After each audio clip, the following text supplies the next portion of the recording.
Legend of Zelda series has eluded my little fingies since I was even a wee lass. Gamer legends like Ocarina of Time and Majora's Mask and Tingle's Dance Party have been on my list since they released, but for one reason or another, I just didn't get around to them. I don't know, maybe I was too busy min-maxing my green elf deck to jump scare all my friends with 8,001 little shits, or I was too busy bleaching my tips like a true hot boy. I mean, look at this cool guy right here. The point is, after decades of feeling like I'm on the outside, I finally decided to roll credits on gaming's greatest bait and switch. Have you ever wondered what an almost 40 thinks of Wind Waker 23 years late?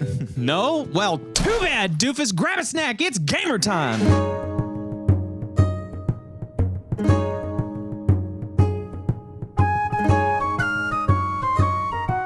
Now, before we get too deep, you should know that I've only played 4 Zeldas to this point, starting with A Link Between Worlds in 2013, which has remained my greatest Zelda of all time to this point. After that, I played Zelda 1 on the Virtual Console, and then Breath of the Wild and Tears of the Kingdom when they released. So my experience with the mechanics and the gameplay loop of older 3D Zeldas is limited, to say the least. And by limited, I really mean that...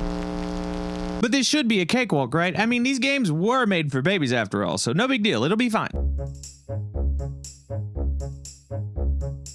The game starts the same way that I know every Zelda game to start, where Link is laying around being a lazy piece of shit. And just as I'm about to flip some buildings around in my dreams, my little sister Errol comes and wakes me up to remind me that it's my birthday! Awoo! She said Granny was looking for me, so I had to move my little buns to make sure that I wouldn't keep Granny waiting. Now, as soon as we load into the game world, I can tell that it's gonna be a treat for the old eyeballs. All of the colors pop right off the screen with bold and whimsical designs, and everything here has just the right amount of detail to not overwhelm your brain with shiny stuff. Look it, I love a 4K, Unreal 8, realistic looking Last of You 12, but there's something about this being pared down to a stylized and simplistic palette that just makes it timeless. For example, the water here is basically 3 colors. You got blue for the water, white for the crests, and then just a little bit of dimension with black for the shadows. Grass is basically just one big green color with the variety coming in from the vegetation. Then there's all these little wispies. Boy, howdy, are the wispies in this game fucking everything. The wind? Wispies. The explosions? Wispy boys. And even the little farts from enemy deaths are just these precious little wispies that make it feel less like murder and more like you're testing out room sprays at Bath & Body Works. Ooh, that's a pretty little wispy thing. There's so much love and care poured into this world that it really makes me wish that there were more studios that had chosen something like this as their North Star, instead of overstimulating our brains with 8 gigatrillion polygons for this little tuna can that nobody's gonna see while playing. Like, what do I got? Eyeballs coming out of the side of my head? Man, my peripheral vision isn't that good. I'm not gonna see that. And now it's time to get to Granny. So I grab my GameCube controller and, ew, what the fuck, dude? The horizontal camera axis is inverted? Yeah. Like I said earlier, my only experience with 3D Zelda is on the Switch with modern controls, so I didn't realize that controlling a 3D camera wasn't always intuitive. And let me tell you something, Buster, heckin' Airball boy, woof! You're telling me that some nerd at Nintendo HQ decided the most intuitive way to control a character in 3D space was to imagine yourself grabbing their greasy little dome and pointing it where you want to look? I had to immediately invert the controls in the Nintendo Switch 2 menu so that I wouldn't want to end it all every time I was looking around for more tuna cans. Now, this of course means that all the songs are inverted too, but we'll get there, okay? Calm down. I can hear what you're typing already because you already did it in this short that I made a while ago. After a quick brain massage, it's finally time to get to Granny to see what she had planned for my birthday. And along the way, I encountered some of the residents of Outset Island. A husband trying to round up the piggies that he let out by accident, a cranky old geezer trying to get the kids off his lawn, and said kids who, let's be so honest here, are fucking gross, dude. What the hell? Look at that boogie, dude. I guarantee you it's sentient. I bet you it's even the big bad for the whole game. Once I successfully avoided danger, I started racking up the prezzies, dog. Granny gave me some sick new threads to impress all the girlies at school, and for some reason said that I looked familiar, but I don't really know what that's all about. So, you know, go off, Granny. Then Errol gives me her only possession, this telescope, which, if I'm gonna be so honest with you, I've used this one time right now and then never fucking touched again. But she tells me to try it out. So I risk pink eye and notice a scrappy little blonde number being carried by a giant bird and chased by pirates? Fuck, this game is cool, dude. Pirates are so sick. What the heck? She gets dropped off into a forest on the mountain, and I gotta go find her so I can go show off my new fit. I went to the geezer's brother to get myself a sword, and then we're off to save the prince... girl. Sorry, I don't know what I was about to say there. That was weird. I get up to the forest, kill a couple baddies, and meet Tetra, who falls out of a tree. Dumbass. And her pirate bro, who ain't the brightest nail in the bunch, you know what I'm saying? But now that she's safe, girl is hungry for a 3-piece and a biscuit, boy, so it's bird hunting time. We get outside, only to find that dinner is flying off with my little sister, so now I'm hungry too. We run down to the pirate ship, listen to a smaller bird victim blame Tetra into letting me go with him, and it's time to get my Johnny Depp on. While sailing around with Tetra and the crew, I meet Nico, who very clearly has never been outside. He makes me try this swinging obstacle course for an upcoming bit, and let me tell you something, I got beef with the fact that you gotta pull the left trigger every 10 seconds so that you can look at the next rope you're about to grab. That way you don't go flying off into the void. Tell me why my trajectory changes just because the camera's looking a little bit left. Like, I know which way I'm moving. Do not slam me in another direction just because I was like a half a degree off. Why are you gaslighting me, Nintendo? You make this game look fun as hell, but then make it feel like boo-boo ass cheeks. Anyway, so I finally make it across to Nico, and he gives me a hot boy bag to put all my little trinkets in. Bro, I just keep racking up prezzies, man. What the heck? Get back topside, and we've made it to the Forsaken Fortress. Tetra gives me the old trust me, bro, and catapults me over the wall to save my sister Errol. After a lengthy stealth section, I get to the jail where she and a bunch of other blondes are being held prisoner, and oops, it was all for jack shit because I get felt up by the giant bird, and surprise, surprise, Ganondorf is behind the whole thing. I still think it's that boogie, dude. I don't trust it. Thrown into the ocean for dead, I got picked up by this red dragon boat named the King of Red Lions. Identity crisis much? He says he wants to help, but he's lost his sail, which happens to a lot of boats his age. So he asks me to go onto this island to get him one, which I found pretty quickly and then didn't do jack shit else. So now the sail has got her groove back, we set sail for Dragon Roost Island. And this is where this game's soundtrack has solidified its place for me as the greatest video game soundtrack of all time. I know it's our first date, but it really was love at first listen. Hearing the ocean theme for the very first time really made me feel like I was on an adventure.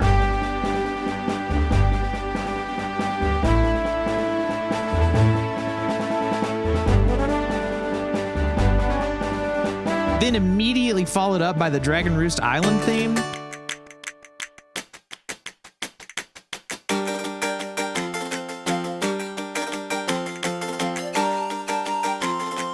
And then thinking back to other bangers like Outset Island and Inside a House. Brothers and sisters and unspecifieds, let me tell you something. Kenta Nagata had his chefy on when he was cooking this shit right here up. This man masterfully crafted every track to make you not only feel like you were on an adventure, but on a hero's journey across the open sea to save your sister and the world, all while breaking your fucking neck while doing it. Side note, while researching this section, I also found out that Nagata-san did the sound direction for Super Mario Bros. 2, Animal Crossing, and Mario Kart 8.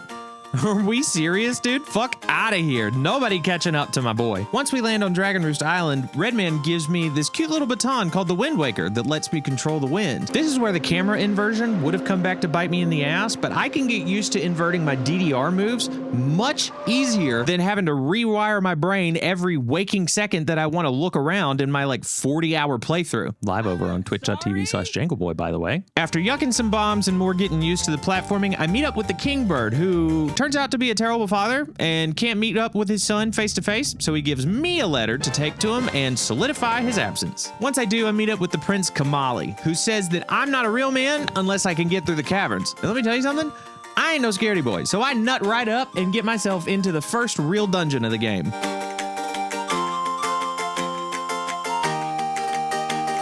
While I was in there, I came across this little puzzle that was going to teach me how to open blocked doors, and there wasn't any bombs around here for me to blow it up, but there was a little stick and a torch. So I thought, hey, wood is flammable IRL, right?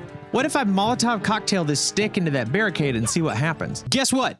That shit caught fire, and so did my pants. Boy, that was cool. It's so nice to be able to bring your IRL logic into the game world as a part of your puzzle-solving toolkit. It really makes it feel like the devs are thinking about you as a player, you know?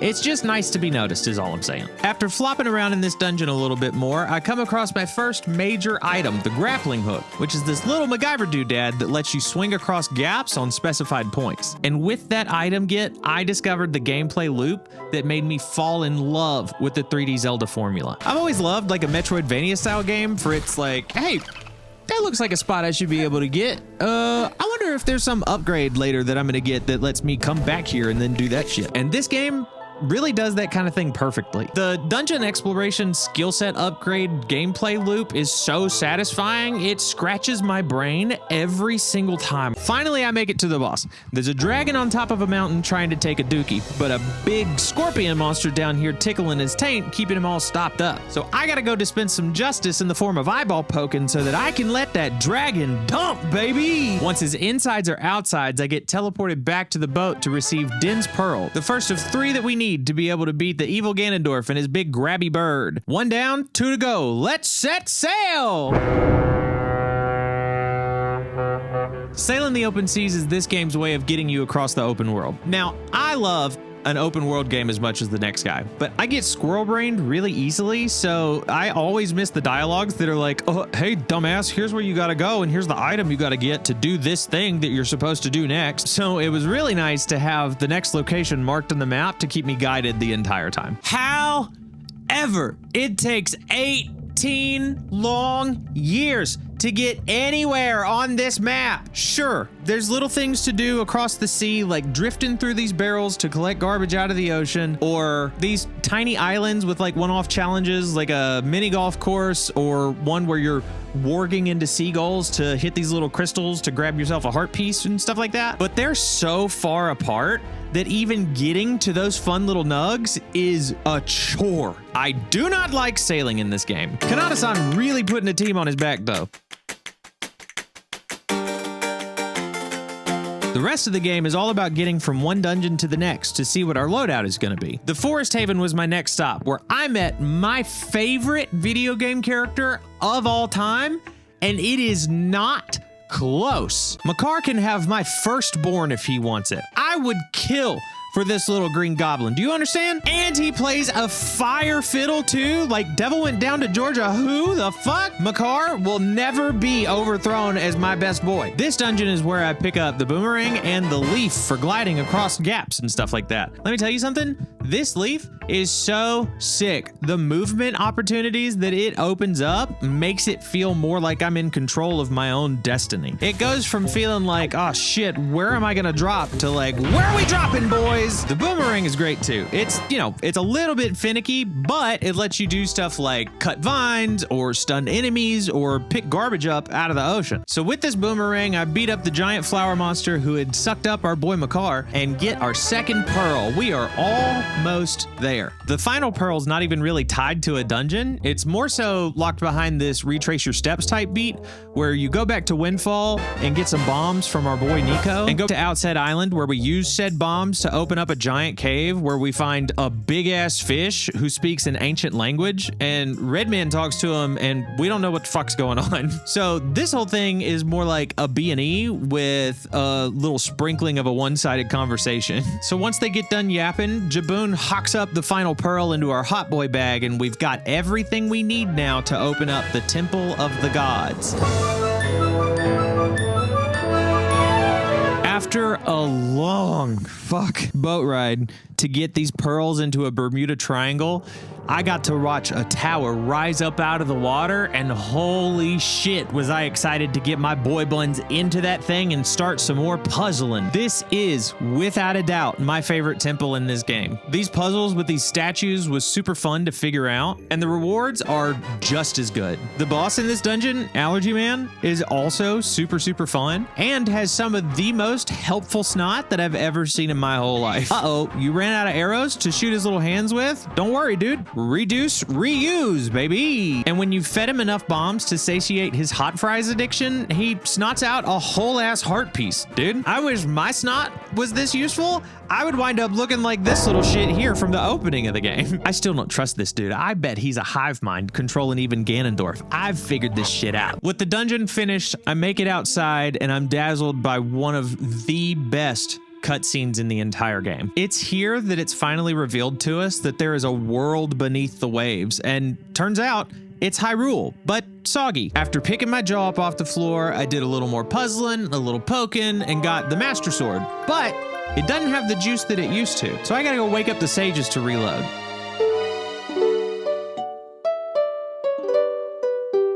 Those sages were Medley and my fucking boy Makar. Boy, let's go! These next two dungeons are essentially an escort mission where you take the sages deeper into their respective dungeons so that they can play their SoundCloud playlists, and then for that, they're granted the gift of eternal responsibility. The puzzles here are super fun and incorporated a lot of the things that we had learned up to this point, while also giving us some new skills to drop into the belt. A few more items, a couple more dead bodies, and a little bit of regret for having to leave our boy. We've now got a fully juiced Master Sword, and it's time to take it to Ganon.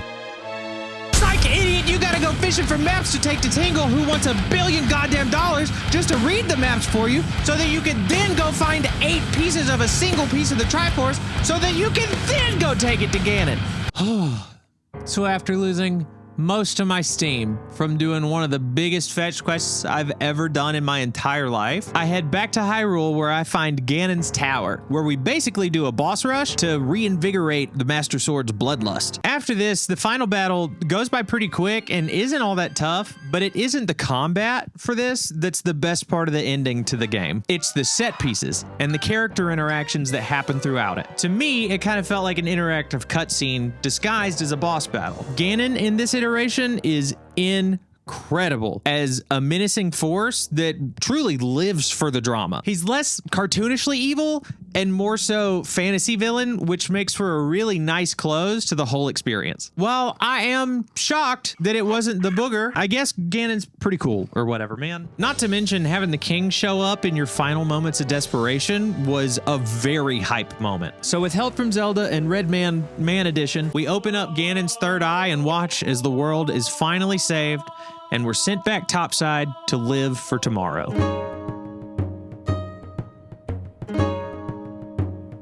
This game has got a lot to love. It's got the greatest soundtrack ever made, super expressive animations on its characters. The world design is bold and whimsical and really fun to explore. And it's got some of the absolute coolest cutscenes and animatics that I've encountered, but it can be weighed down in its in-between moments where you're sailing across the ocean in what feels like real time across the Atlantic. The gameplay loop of explore a dungeon, get an item, do more shit never gets old and really carries you through from one segment to the next, even during the most grueling of tasks.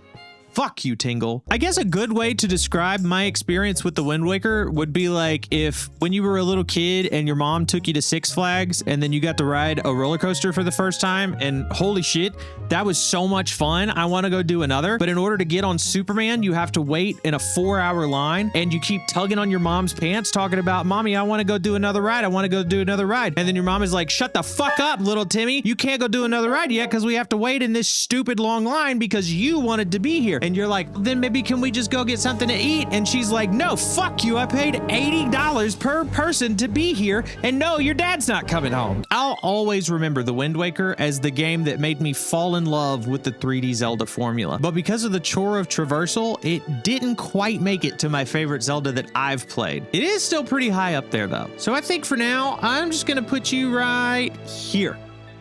So what did you think of the Wind Waker when you played it? Was it your favorite Zelda of all time? Did you wish that they had done the Space World demo instead? Did your dad ever come home? Up next on my list is a little known Zelda title. It's kind of a side story. Not a lot of people have played it, at least from the research that I've done.